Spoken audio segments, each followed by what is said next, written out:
আফগানিস্তানের ২০০১ সালে আমেরিকা হামলা চালায়, তখন সহযোগিতা করেনি কোনো মুসলিম রাষ্ট্র। ইরাকে ২০০৩ সালে আমেরিকা হামলা চালায়, তখনও সহযোগিতা করেনি কোনো মুসলিম রাষ্ট্র।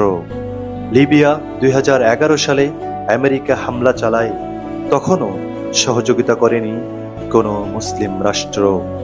মিশরে ২০১১ সালে আমেরিকার সহযোগিতায় সিসি যখন গণহত্যা চালিয়ে ক্ষমতা দখল করেছিল, তখনও সহযোগিতা করেনি কোনো মুসলিম রাষ্ট্র।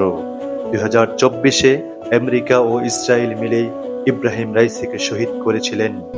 এখন ইরান ২০২৫-এ আমেরিকার সহযোগিতায় ইসরায়েলের হামলা এখনও সহযোগিতা করবে না কোনো মুসলিম রাষ্ট্র। আজকে আবার শহীদ আল খামেনি। এখন অবশিষ্ট রইল বাংলাদেশ, পাকিস্তান ভার্সেস ভারত।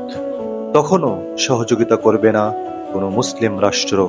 এভাবে কি তাহলে নিভে যাবে মুসলিম রাষ্ট্রের প্রদীপগুলো?